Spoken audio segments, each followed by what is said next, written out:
গাজায় চলমান সহিংসতার মধ্যে যুক্তরাষ্ট্রের প্রস্তাবিত ৭০ দিনের যুদ্ধবিরতিতে সম্মতি জানিয়েছে ফিলিস্তিনি সংগঠন হামাস।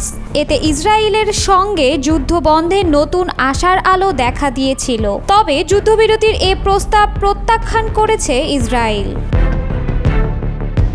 সোমবার হামাসের এক কর্মকর্তার বরাত দিয়ে রয়টার্স ও আল জাজিরার প্রতিবেদনে উঠে এসেছে এমন তথ্য। রয়টার্স জানায়, ইসরায়েলি কর্মকর্তারাও এই প্রস্তাবটি যুক্তরাষ্ট্রের বলে অস্বীকার করেছেন। তারা বলেছেন যে কোনো ইসরায়েলি সরকার এটি গ্রহণ করবে না। একজন মার্কিন কর্মকর্তা এই আলোচনা করা চুক্তিটিকে অগ্রহণযোগ্য এবং হতাশাজনক বলে অভিহিত করেছেন। এই ঈদে জামা জুতো অ্যাক্সেসরিজের ডিসকাউন্ট। মার্কিন যুক্তরাষ্ট্রের নতুন প্রস্তাবে বলা হয়েছে যুদ্ধবিরতির মেয়াদ হবে ৭০ দিন। এই সময়ে ১০ জিম্মিকে মুক্তি দেয়া হবে।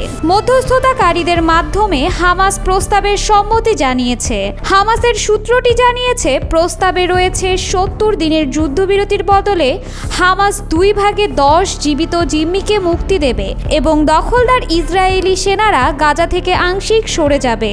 অপরদিকে একই সময়ে ইসরায়েলি কারাগারে দীর্ঘদিন ধরে বন্দী থাকা সহ অসংখ্য ফিলিস্তিনি মুক্তি পাবেন। তবে এ বিষয়ে কোনো প্রতিক্রিয়া জানায়নি তেল আবিব।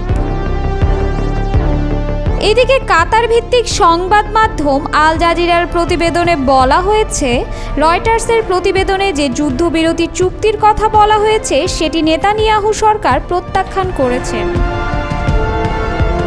আল জাজিরা জানায়, নাম প্রকাশ না করার শর্তে ইসরায়েলের এক কর্মকর্তা জানিয়েছেন, কোনো দায়িত্বশীল সরকার এই প্রস্তাব মেনে নিতে পারে না। যুদ্ধবিরতির প্রস্তাব আর উইটকফের প্রস্তাবের সঙ্গে মিল রয়েছে। এদিকে মার্কিন সংবাদ মাধ্যম এক্সিওসকে দেয়া এক সাক্ষাৎকারে স্টিভ উইটকফ বলেন, ইসরায়েল স্থায়ী যুদ্ধবিরতির আগে একটি মধ্যবর্তী পর্যায়ের চুক্তি চায়। তবে আমার মতে বর্তমান প্রস্তাব হামাসের গ্রহণ করা উচিত। এটি একটি সম্ভাবনার জানালা খুলে দিচ্ছে। তবে ইসরায়েল যদি এই যুদ্ধবিরতিতে রাজি না হয় তাহলে নেতানিয়াহুর সাথে ট্রাম্পের সম্পর্কের অবনতি হতে পারে বলে ধারণা করছেন বিশ্লেষকরা। কেননা গাজায় যুদ্ধবিরতির প্রস্তাব মূলত ট্রাম্পের পক্ষ থেকেই দেয়া হয়েছে, যেখানে হামাস রাজি হয়েছে আর নেতানিয়াহুর না মানে ট্রাম্পের প্রস্তাবকে নাকচ করা।